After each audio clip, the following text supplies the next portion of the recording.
On today's Family Vacationer, we're going to talk about some exciting destinations for 2020. We're also going to update our list of cool travel gadgets. Episode 11 starts now. Welcome to the Family Vacationer with Rob and Danny. The go-to podcast for families on the move. Happy New Year, friends. Welcome to the Family Vacationer. I'm Danny. And I'm Rob. And this is episode 11. We are really excited to start 2020 with some fun destination suggestions. Now, some places that you may know about and some that may be a surprise. We're also going to update our must-have travel gadgets for the new year. Rob's going to talk about some domestic locations, and I'll be talking about some interesting international family travel destinations. All right, before we get going, we'd like to ask for a really small favor. If you enjoy the Family Vacationer, please leave us a review at ratethispodcast.com/thefamilyvacationer and follow the simple instructions. We greatly appreciate your support of the show. So let's start our look of 2020 travel destinations here in the U.S. Now, certainly this isn't an exhaustive list. It should give you a good start when you're planning your vacations. Our list starts a little east of Salt Lake City in a town called Park City, Utah, home to the 2002 Olympic Winter Games. Now, this city offers year-round fun for the entire family. Woodward Park City, which just opened, it's a world-class year-round action sports area. It features 60 areas of sports and mountain parks, snowboarding, skiing, mountain biking, as well as indoor-outdoor facilities that accommodate skateboarding, BMX, scooter, parkour, and cheer. Do you know what parkour is? It is. If you watch The Office, you know what parkour is. I did not. I missed The Office. You can't say it normally. You have to say parkour. You have to say it like that. What is parkour? Oh, it's as they explained on The Office, getting from one place to another as creatively as possible. So, you're going from one room to another. You may do a little flip on the couch, a little bounce, a little roll, a flip, and it's so basically how my children get through our house on an everyday. That's parkour. I didn't know. I had no idea. Yeah, just think about your two boys, and you got parkour. No, it was a big deal years ago, but now I think now it's really a joke. But now, so I'm really curious what kind of facilities they have to accommodate parkour. I have no idea. But when I saw this, I thought I've got to investigate this. Yeah. Like, how do you offer parkour as a vacation option? Come do parkour. Do you just pad everything and just hope for the best? Or I don't know. Anyway. Sign this insurance waiver first, though. Yes. Well, the facility also has 2 tubing lanes serviced by 2 service lifts with the longest tubing lanes in Utah. I guess that can go on a T-shirt, right? I don't know. That could. We have that here in Stone Mountain. We have some tubing lanes. Yeah. These are the longest in the world in Utah. That's what they say. Do we know how long these are? I know. We should go just to measure. I think that would be entirely appropriate. You get to that age where you ride roller coasters and your brain just feels joggled. Yes. Do you get that way? Yes, I the roller coaster at Animal Kingdom at Disney, which is called Everest. The Everest, yeah, that's it. I can ride that once, maybe twice. You're talking 3 times, and I'm down for the day. I am, That's, I mean, if you like tubing, hey, great, but I'm not sure after about a mile I'd be ready to when does this thing end? Looking for an off ramp, right? Well, Woodward is open 365 days and nights for your parkour or tubing or BMX or skateboarding enjoyment. Just remember, you have to say parkour like that. Parkour. Okay. Parkour. All right. Well, close by, the Utah Olympic Park offers free museums based on the Olympic experience. In the winter, visitors 16 years of age and up can take a trip down the bobsled track. Now, you don't get to drive. They have a bobsled expert who will drive you down, but that still sounds fun, right? So the guide is driving the bobsled. Yes, you're just hanging on for dear life. Okay, I've had guides, rafting down the river, but yeah, you actually need a guide for a bobsled. Well, I guess I don't know. Okay, somebody's got to drive. I don't know. All right, I'm just trusting. Now the little ones can explore the playground and climbing structures at the Discovery Zone, while teens can zip line and do ropes courses. That's cool. So Park City, if you're a skiing family, this is your spot. Park City has 426 downhill trails on 9,326 acres. Wow. Lots of skiing. Park City Mountain is the largest ski resort in the U.S., while Deer Valley is one of the country's most popular luxury mountain resorts. In the warmer months, Park City's home to several festivals like the Deer Valley Music Festival, the Kimball Arts Festival, and Park Silly Sunday Market. Park City's also home to Sundance Film Festival. Yeah. So let's swing over to the East Coast for our next stop, Hudson Valley, New York. Now, I got to tell you, Dan, as I was researching this, I made the mistake of opening this in front of my children. It took about an hour to 2 hours to get them to stop asking me questions about when we were going to Hudson Valley. And that is because they are building the world's largest Legoland in Hudson Valley. It's the largest, like I said, the largest Legoland resort, offers 50 rides, shows, and attractions. And I can't blame your kids because, honestly, I would love to go to Legoland. Well, this one offers an exclusive ride. It's called the Lego Factory Adventure Ride, and it employs some state-of-the-art technology that actually creates images of the riders in Lego form.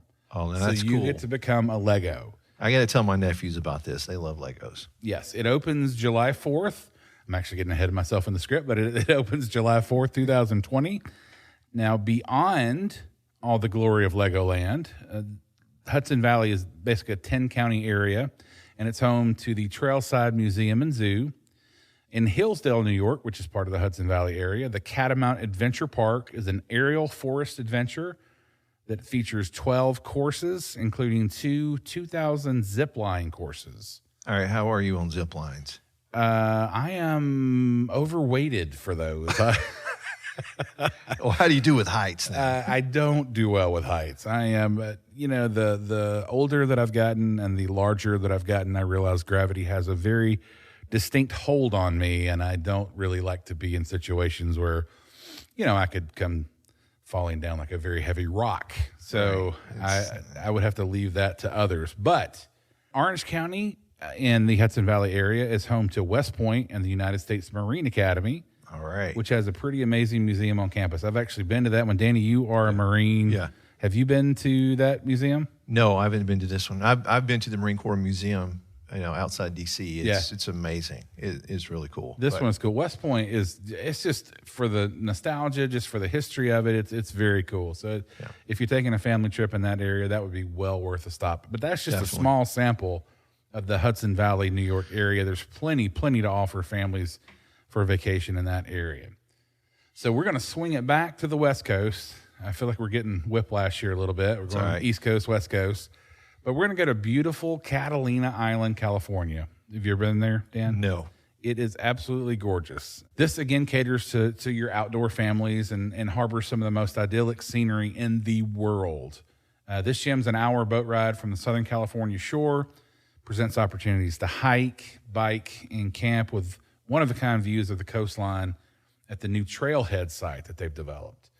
Families can rent golf carts to explore, or they can they have a zip line eco tour, or you can choose to lounge at one of the 3 pristine beaches on the island. Catalina Island is also home to the Flying Fish Tour. I mean, who doesn't want to see flying fish, right? Yeah. Yeah, let's go with that. I mean, they actually do fly. So they have year-round events on the island, which obviously benefit from the wonderful climates of Southern California. Now, the island has plenty of accommodations that fit just about every budget, and it includes the gorgeous 100-year-old Hotel Atwater, which was opened in 1920 by the Wrigley family and recently renovated. Yeah, okay, since we're on the West Coast, I've not been to Catalina Island, but I was stationed in California for a while, was able to go out to the beach a few times, and we actually did rappelling. Okay. In our training. Yeah.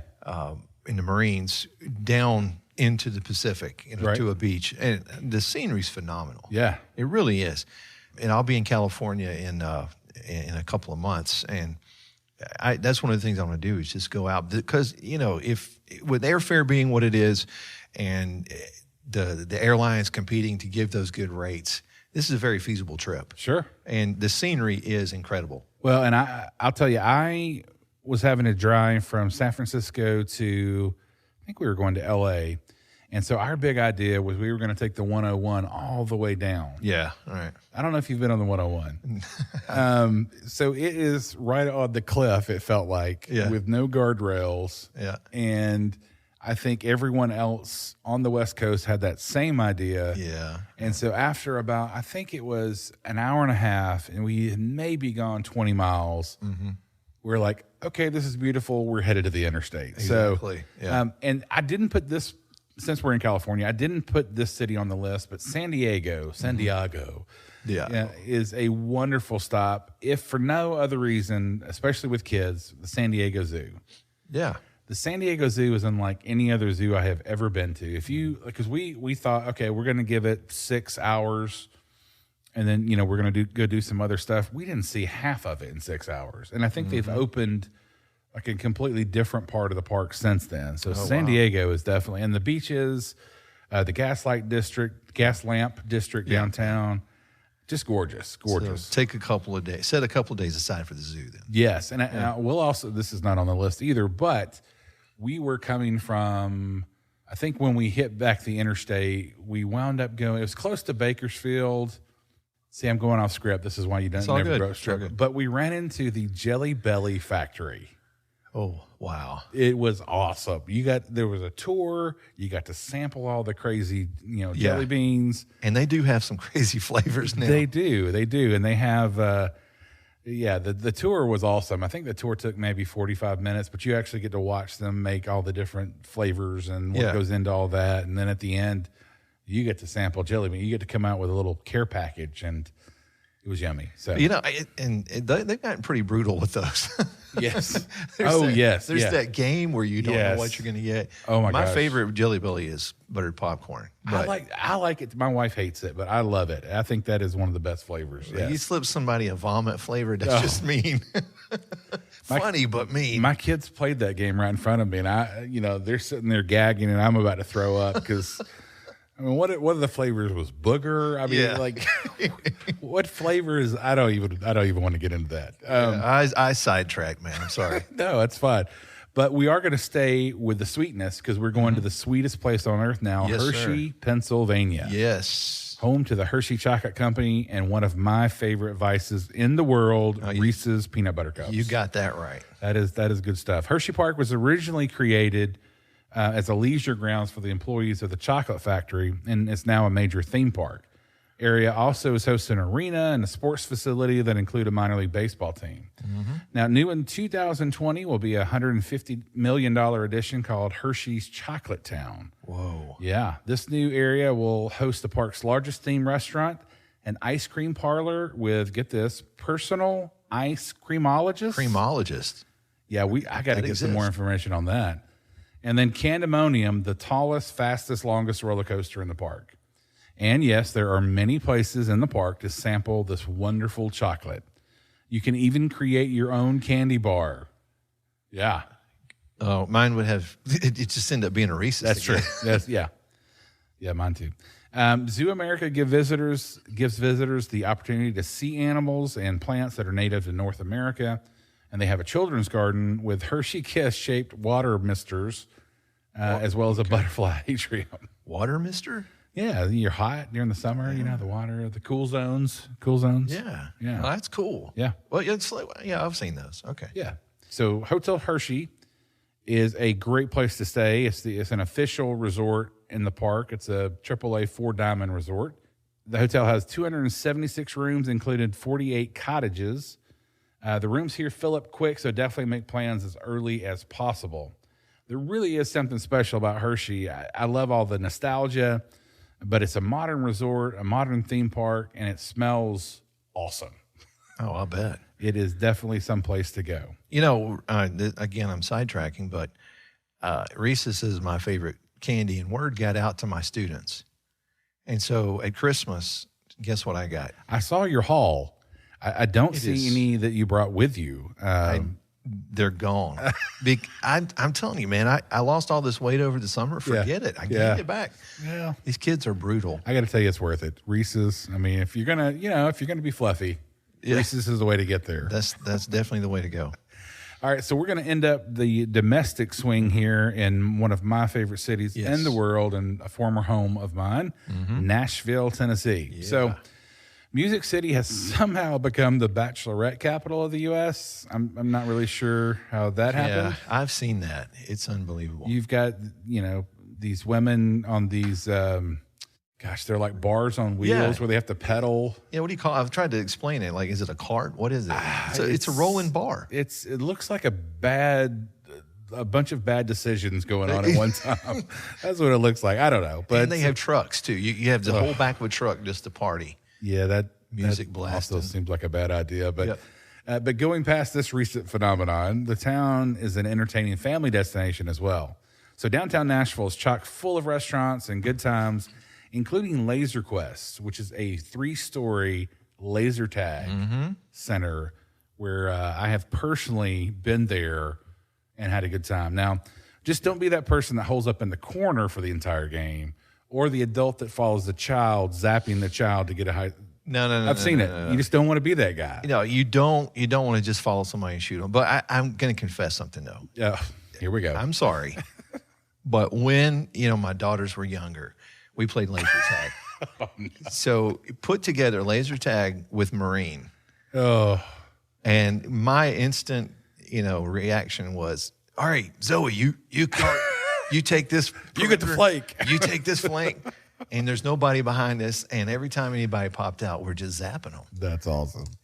And So you dominated, is what We you're saying. absolutely dominated. Team Marine Corps.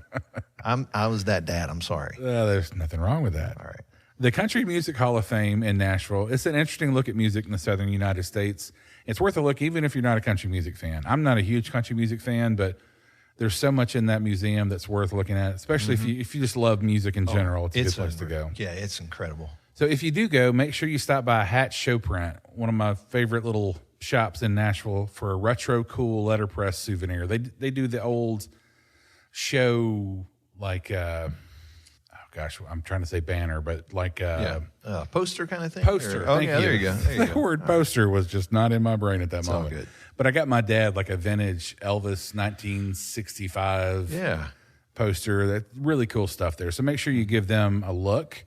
And do yourself a favor. I don't care who's playing at the Ryman Auditorium. Exactly. You have to go. The You gotta Mother go. Church it's hands down the best place to listen to live music anywhere in the world. I don't care where. It is absolutely phenomenal. Yeah. I'm going to say I'm not a country fan. Yeah. There's basically only 2 types of music I don't like. One of them is pretty much country. Yep. But, Yeah. I do appreciate good music. Sure. So I was there in March, and there's something magical about it because you're there just seeing all this history. Yeah. And whether you like them or not, these are iconic people in the music world, and you're going, wow, this is where this happened. It is something really cool, even if you're not a country fan. Yeah, the acoustics in the Ryman, I don't know what they did to make it so special, but music just sounds better there. It is now, great. You're not going to be comfortable there because they do have the old school church pews Yeah, that they are do. not comfortable, but the music there is it's phenomenal. So the summer months, check out a show at Ascend Amphitheater. It's an outdoor amphitheater there downtown.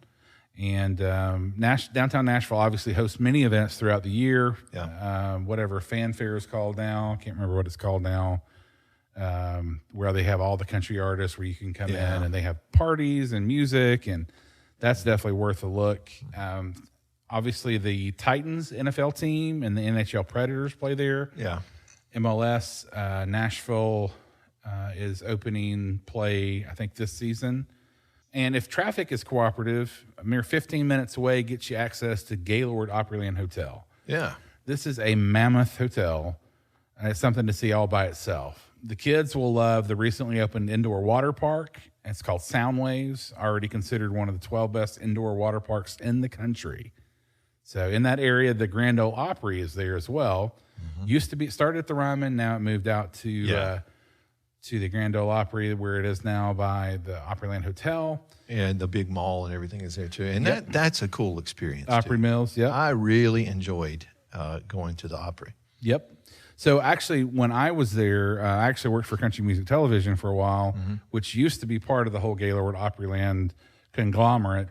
They are starting a new country music channel called Circle. Okay. Which, if you're tired of Dukes of Hazzard reruns and every other crappy show they have on CMT now, which they hardly ever show music, you can actually turn over to Circle and actually listen to music. So That's cool. And what happened to MTV, right? I mean, well, CMT actually is run by MTV now, which is it? it's the whole thing is just, there's with VH1, none of it plays. I don't know. We're going to sound like old I men know here. it's old. It's old news, man. All right. But a backstage tour at the Grand Ole Opry is one of the Yes. coolest things that you can do in town. So my definitely do that. Yeah, you standing there and you're going, this is Johnny Cash's dressing room. Yep. That's super cool to me. I don't know why, but There's memorabilia. Even if you're not a country music fan, definitely give it a try. Just you'll appreciate the history of all. and I didn't realize this, but when I did the tour, if you have a favorite country star and you have to actually be a member of the Opry. Yeah.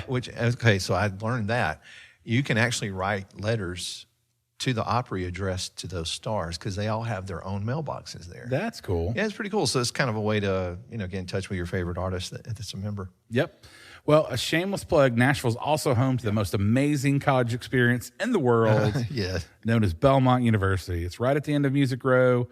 Beautiful Belmont University. Definitely worth a stop if you're in Nashville. And I'll warn your parents, if your kids are with you, if they step foot on campus, they're going to immediately want to make this their place for their college home. So just want to go ahead and warn everybody, but it's definitely worth a stop. And finally, if you're traveling with older children, teens, plan a trip to the Bluebird Cafe in the West End area of Nashville. Most people consider Nashville to be the home of country music, which it is, but the real lifeblood of the city is songwriting.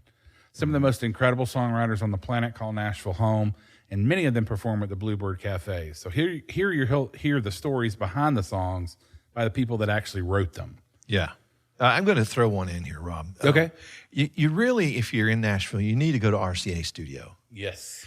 That is, I love the Opry. I love all the museum, everything. The RCA Studio was magic. My youngest daughter and I are kind of like the same person. We have all the same interests. And one of her favorite artists is Skeeter Davis, who unfortunately has passed away now. But, you're in RCA Studio. You're sitting in that room where she recorded, where Elvis recorded, and tons of people. And right next to my chair is the X, where they found to be the best acoustic place in the room to record. And so they're playing music by these, iconic stars. Yeah. And I'm looking at the X going, wow, this is where Skeeter stood, and they're playing her song. It's a super magic thing if you're into music. Yeah. And also, I wanted to play Elvis's piano. They asked for a volunteer. So I was about to do it, but one of our kids wanted to play. So And you didn't shove them out of the way? I didn't. I let her take, have her moment, but I did go over and hit a G chord. So I played one G chord on Elvis's piano. So I got you that. go, out hey, of my look, system. a giraffe, and you push her out of the way. You Blink, go. blink. Yeah. She did a great job. She's a beautiful voice. But Well, and that's great because that's still on Music Row, and Music Row is not really what it used to be. It used to be, record label after record label. Well, now with the music business being what it is, it's really a lot different. It doesn't hold the same gravitas as it used to hold, but it's still Music Row. There's still a lot of history there. So tons. it's definitely worth giving it a look. Nashville has changed so much in the last, 10 to 15 years, whereas most of the country was in the recession many years ago. Nashville just kept growing, kept building. So thrived. it's definitely worth giving it a look. So that's my list for the domestic family travel. Yeah. Dan, what do you have on the international side? Well, if you're ambitious and you want to venture outside of the United States, there are a few interesting things going on in 2020. I'll start with Jamaica. And I'll start with this one because, we're just talking about music. And if you're a music person, this might be fun.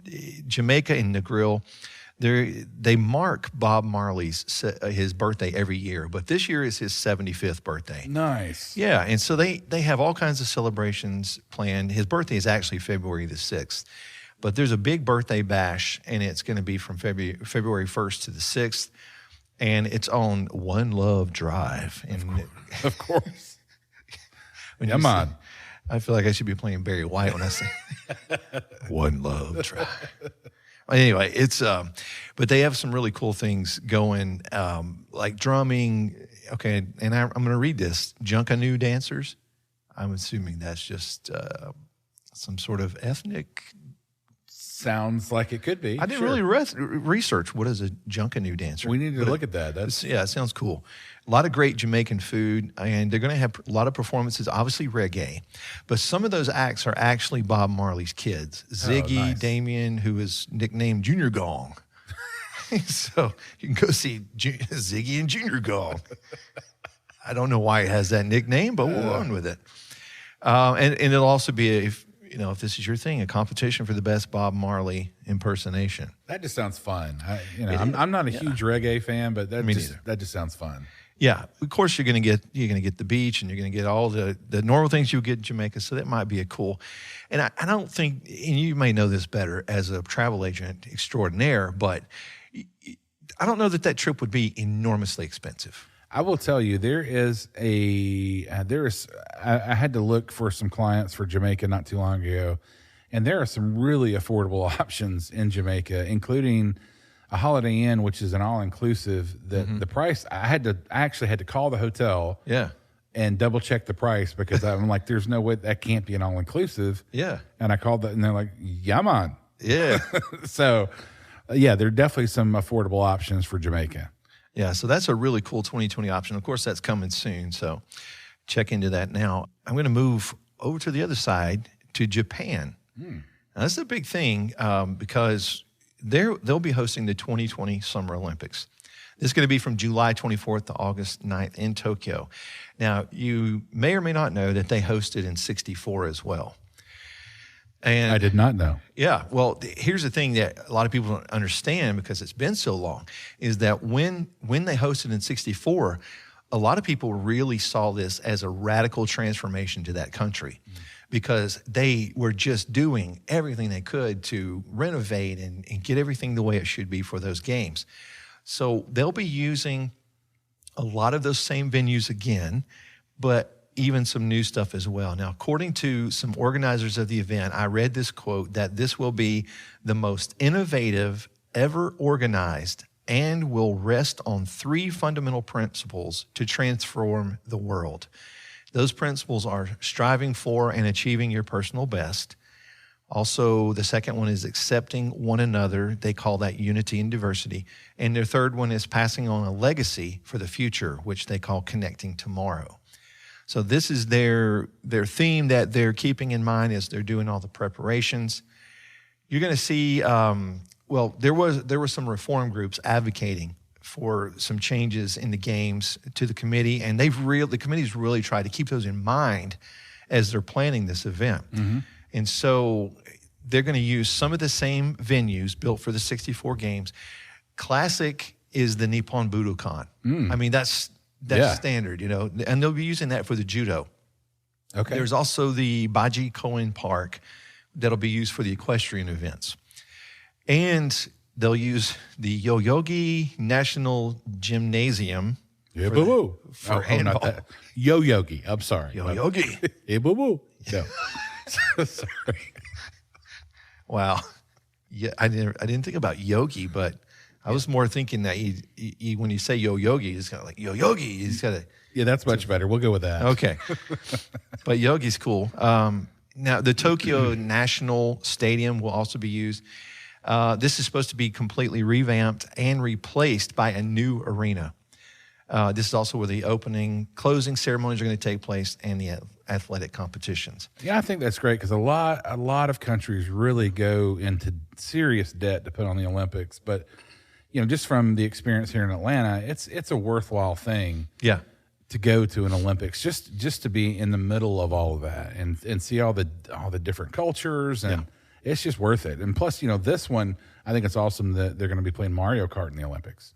That's not true. That's not true. We hope one day it'll happen. That's the only chance I have of maybe being in the Olympics. We'll call the committee. Yeah, and I got to work the '96 Olympics, and I got to go as a helper, a worker. I got to go to the dress rehearsal of the opening ceremonies. And that's awesome. Yeah, it was amazing. Yeah. And you may remember Muhammad Ali was the one that lit the torch, so I got to see him and all this stuff. So did they do that in the rehearsal? They did. Okay. Well, I don't remember if they actually lit it. Okay. But I remember him going But you knew up. he was going to be there, because that was like a huge, tightly kept secret. So Yeah, it's been a while, but I think we knew at that point. Okay. I'm not positive. But I don't remember if they lit the torch, but I do remember him going up and Yeah. all. It was cool. It was a really cool event. So check that out if you can. I'm going to move back over here to South America and go to Chile. Now, there's supposed to be a total solar eclipse in December of this year, and totality is going to be at 1:03 p.m. local time, December the 14th. Now, this is supposed to last over 2 minutes. Thing you got to remember is that in Chile, a broken cloud cover over your head is pretty standard. So you'll need to make sure you're watching the forecast if that's one of the big things you want to see while you're down there. The ideal location is Pucón, which if you're looking at a straight shot below the capital, Santiago, it's about a 400-mile Ooh, as the crow flies. okay. So this will take some time to get there, but I have a good friend and colleague who was born in Chile, or actually she was raised in Chile. She loves all things Chile. Sure. So I love Chile. exactly. But she was telling me I was talking to her about Pucón, this place, and she said it's an absolute must see. She was talking about how beautiful this place is. This is actually home of the Lago Villarrica, which is the home of the National Park Administration of Villarrica. I just like hearing you say that name. Oh, It's cool. Villarrica. There, thank you. Yeah. But in Villarrica, there are things to do. There's a huge lake there. The lake is there called Villarrica also. You can do horseback riding tours, equestrian tours, trails, hiking trails, boat rentals, parasailing, paragliding, scuba and snorkeling, bike tours, eco tours, and of course there's beach time. But you get the surprise that a lot of the beaches are black sand beaches. See, now I love being at the beach. Yeah. Love. Oh, yeah. So it'd be interesting to see the black sand and see what I'm very particular about my sand. Exactly. So it'd be interesting to see what the tactile, Yeah. what it's like to be on a black sand beach. Yeah, it's different. I've been to one in Hawaii before, but this would be a really cool adventure if you like the outdoors, if you like that, that mountain feel, because it is right next to a volcano. They have volcano excursions. And one of the things that I found out is that they mine onyx there. And so you can find some really cool objects, furniture pieces, souvenirs that contain onyx. They're really pretty. So it's a pretty cool thing. Yeah. So Chile might be an option for you. Last one is Dubai. You hear a lot of people talk about Dubai nowadays. Yeah. Well, they basically built, everything's new, right? Right. And that's what I hear most is architecture. Yeah. So this is going to be home of the World Expo 2020, which will begin on October 20th of this year. It'll go through April 10 of 21. Is that like a World's Fair kind of? Yeah. Kind of situation? Yeah. A lot of exhibits and shows from all around the world. This, you can see some interesting, of course, just being in Dubai, you're going to see some incredible things anyway, architecture and structures that they've built. But you'll see the world's biggest 360-degree projection service on the Al Wasl Plaza's steel dome. So, I don't know. That might be pretty cool. Yeah. There's the Opportunity Pavilion. This is made of all natural materials, including 2,500 tons of stone and 111 kilometers of rope. Wow. There are over 200 food and beverage outlets. There's street cuisine, if you like that. I don't know how you feel about street cuisine. Yeah, it I'm a could go little either way. skeptical. It could go either way. I get a little nervous about it sometimes, but It can be really good or it can be a really long evening. exactly. Yes, but I know there are some diehard street cuisine people out there. Absolutely. They have a lot of family-friendly meals, unique dining options. They do have a rotating observation tower if you want a bird's eye view of the expo. Talent from all over the world is going to be performing at the Emirati Opera, if you like that style of music and show. Now, if you're worried about the crowds, just know that the Expo 2020 is going to feature several different venues. One is the Al Forsan Park. Now, this thing alone hosts 2,500 people. The Al Wasl Plaza, as I mentioned a minute ago, holds more than 8,000 people. And the Jubilee Park holds 15,000 people. So hopefully the crowds will be manageable. People will be spread out. Now, apart from the expo itself, there are some cool things to see in Dubai. There's the Burj Khalifa, which is the world's tallest tower. This is 828 meters high. The view is supposed to be incredible. Hard pass. Yes, exactly. There, and at the top is the Top Sky Lounge. It's on the 148th floor. Yikes. Where you can have a meal. I personally am not a heights person. No. I struggle a little bit with, what's the one in Atlanta, the sundial that rotates? Yes. Yeah, I struggle a little bit with that. So small story real quick. Yeah. I had to stay in downtown Atlanta for something or another at the Marriott Marquis, which is I think 48 stories high. Yeah. And I knew it was going to be an issue, but I didn't want to be a problem when I was checking in. So I was on the 30-something floor. Mm-hmm. I got to about the 10th floor. Yeah. And I tapped out. I had to go right back down to the front desk and go, I'm sorry, I cannot go up any further. So 148. 48. Yeah, no, floor. thank you. Yeah. There's just, can't do it. Well, another little side story. I was on the Eiffel Tower once with some students of mine, and they said, let's take the stairs down. I said, you're crazy. I'm not taking the stairs down. That's all I can do to get on this elevator. And they said, well, no, look, they're doing construction. They've put up boards on the sides of the staircase. Now, was somebody videoing you while they were? Not during this part, luckily. Okay. So I said, oh, well, let's do it then. So we go down about 2 flights, and then the boards end. And I'm stuck and I freeze. And so, my students are like, come on, you can do it. And I'm just not wanting to move. How many flights of stairs? I don't remember, but it was a lot. That was from the 2nd floor down, so it was quite big. Anyway, yeah, heights are not my friend. But mine either. You also have over 1,200 shops, there you go, and 150 restaurants. The Dubai Fountain is the world's largest choreographed fountain system. There's the difference. Okay. There are 2 shows during the day, but at night, starting at sundown, there are shows every 30 minutes until the final song plays at 11 p.m. So I'm sure it's like the Bellagio fountains with all the... Yeah. Okay. Well, I don't know why I'm doing this with my hands like anybody can see what I'm doing, but... I appreciate it.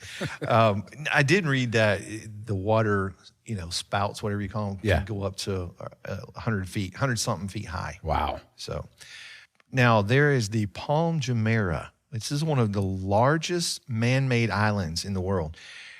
This is a man-made island that's the shape of a palm tree. Mm-hmm. So you might want to check that out on Google Earth. It'd be pretty cool. Lots of high-end hotels. This is a good place to stay if you like that waterfront feel. There's also a monorail system that connects the mainland's systems tram. And so it's really, from everything I read, it's super easy to get there and get around. Cool. Yeah, and if you like shopping, dining, beach all in one place, there's Jumeirah Beach. They have DJs on the weekends, open air cinema, a water park. They also have a pedestrian bridge that goes to the Blue Waters Island.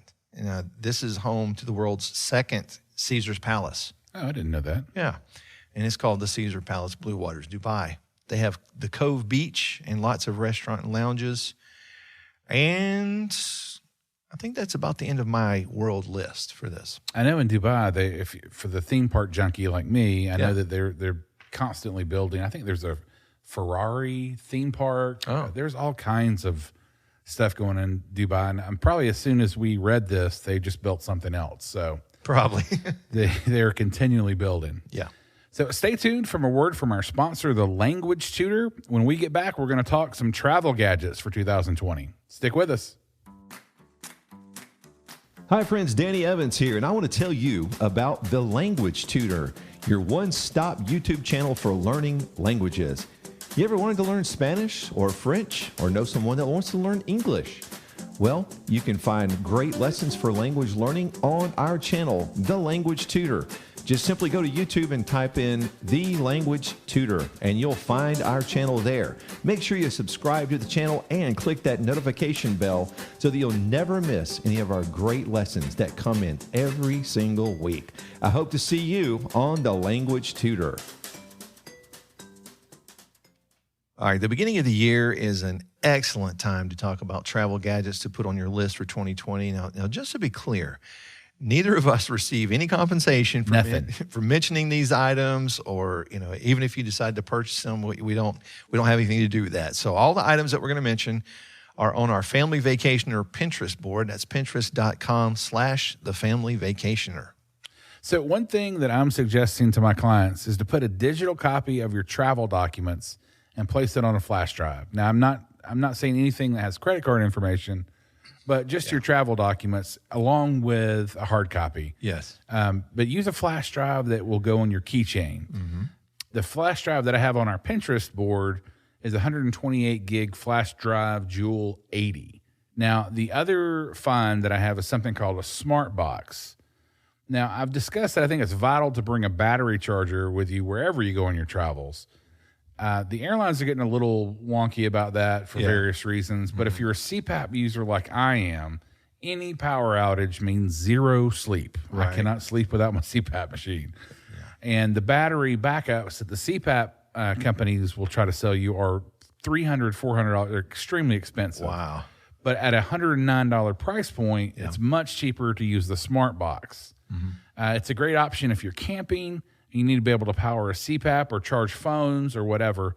But you also have the ability to attach a solar panel to recharge a Smart Box. Oh, that's cool. It doesn't come with it. You have to buy it separately, but it is a cool option. That's definitely worth it, though, in the long run, I think. Yes. Putting the money up. Just one other thing. You can't fly with a Smart Box. There is some discussion. I actually contacted the people that make the Smart Box.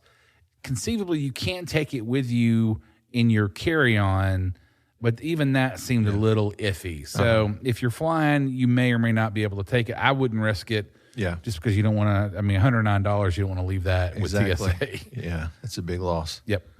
Now, don't laugh, Dan. All right. Compression socks. These beauties can change your life in the best way. I have a pin on Pinterest there for Wanderlust Air Travel Compression Socks. They're magical. I'm telling you. I got to hear about compression socks. Now, these socks offer arch and heel support that works wonders for those suffering from plantar fasciitis. I don't know if you've ever suffered with that. It's awful. No. These socks are awesome. But they're good for your circulation, for alleviating diabetic swelling and arthritis. Wearing these socks makes a huge difference while you're flying. It keeps the circulation going. But also for my theme park warriors, all right? Sleeping in these after your cursory 10-mile walk through the park can make you a new person for the next day. $17, that's nothing for the kind of relief that I'm talking about. You sleep in these puppies, you're ready to go the next day. So I'm just thinking back to the last time I was at Hollywood Studios. Yeah. I mean, we literally walked until my feet were just sort of numb and moving on their own. Yes. We went back and chilled for an hour or two and hit it again. Yep. That would be an amazing find. Now, this kind of takes us down the rabbit hole a little bit here, but there's some things with that. I see people in flip-flops, and I've even done that at theme parks. Yeah. That's insane. You got to wear shoes that have arch support. And even then, if you change your shoes during the day, I got some advice to take 2 pairs of shoes, and I'm like, wow, I don't want to. Yeah, right. But if you change it up, it does make a difference. I don't. Somebody else smarter than I can speak to why. But I guess changing your socks during the day. But if you get back to the hotel, you resort, you take a shower, you're going to sleep, you put on these compression socks, it will absolutely help you for the next day. You're going down to the pool for some serious relaxation. You overheat in your chair, and you want to take a little dip in the pool. Right. What to do with that wallet that you mistakenly brought with you? Because you always bring the wallet, even when you don't want to. Or your other valuables. All right. Enter the SafeGo portable indoor-outdoor lockbox safe with both key and combination access. That's pretty cool. Yes. So you attach this lockbox through the lounge chair, nearby table or light pole, and you can swim in the pool or lazy river, whatever, until your heart's content, knowing that your stuff is safe. Now, this is a big $44.95 price point. It's entirely reasonable for the peace of mind that it brings. So I was at Cabana Bay not too long ago. We did a podcast about it. I brought down. I didn't even bring my wallet. Like normally, I mistakenly bring my wallet. Yeah. I always get down there and go, "What in the world did I bring this for?" Yeah. This time I just brought the credit cards, and the idea was I was going to put them in men's bathing suits. They have a little place where you can put them, not the pockets, but on the inside of the bathing suit. Yeah. I wasn't comfortable. It didn't feel like they were going to stay in there, and I didn't want to like lose my credit cards. Exactly. Because you lose those at Universal, Disney, you're in trouble. You're in trouble. So yeah, I was just thinking, man, if there was just a place that I could store my credit cards, here it is. Yeah. The Safe Go portable indoor-outdoor lockbox safe. Definitely worth a shot there. Absolutely. I feel certain that we mentioned on a previous show the dearth of outlets on a cruise ship, right? Yes. Did we talk about that? We did. Most hotel rooms never seem to have as many as you need either, especially if you're traveling a family of 5. You've got a teenager. They're going to take up 8 outlets just themselves. Oh, easy. Yeah. But everyone has a phone, iPad, and more that they want to charge. So the One Beat Power Strip that's listed on our Pinterest page has 4 USB outlets and 3 regular outlets for charging bliss. Yes. So the Amazon listing that we have on the Pinterest page, also it's a 2-pack. It's for the retail price of $35.99 as of this recording. So these are cruise ship approved, which is important because I think I mentioned Very important. I just brought a regular power strip that we had laying around, and it was confiscated. Yeah. I had to go down to deck 2, which I felt like I was going to be in the water at some Naughty point. deck. Yeah, and they're like looking at me like, "Oh, so you brought them?" I had to check it out and whatever. So this is approved. This is approved. All right. You can't just carry any old multi-outlet aboard a modern cruise ship. So check out the One Beat Power Strip. So finally, on a recent flight across the country reminded me how important noise-canceling headphones can be. Yeah, absolutely. So whether you're next to someone that's a chatty Cathy or is snoring or is talking loudly to the person on the other side of them or talking on the phone loudly, which anyway, that's a whole other story. Yeah. These are almost a necessity. Now, many companies now make a noise-canceling headphones. But for my money, Bose is still the absolute king and queen of the industry. Oh, yeah. They make good stuff. Yeah. The one that we have listed on the Pinterest page, I think, is a $399 price point. So it's a hefty price point. You have a story. I feel like you have a story. You're laughing. Sorry. I was just thinking, noise canceling on flights are great. Yeah. But if they could invent nose canceling, because I was on a flight to Amsterdam. Oh, no. And a guy took his shoes off. Oh. And you would not believe. So I think maybe in the future we should do at least part of a show on travel etiquette. Travel, that's a genius show if everybody would listen to it. I don't understand why you would think taking off your shoes in an airplane is the thing to do. I'm talking 7-8 rows back. People are pulling the flight attendants. The flight attendants they have to go and talk. It was amazing. Yeah, I don't want to throw my teenage daughter under the bus here, but if she did that, people would literally be telling the pilot to land the plane immediately. In the water. In the water. They would not care just to get out of that plane. So, oh, well, Dan, that was a super long episode, first episode of 2020. Hey, be sure to reach out to us at rob@thefamilyvacationer.live or danny@thefamilyvacationer.live.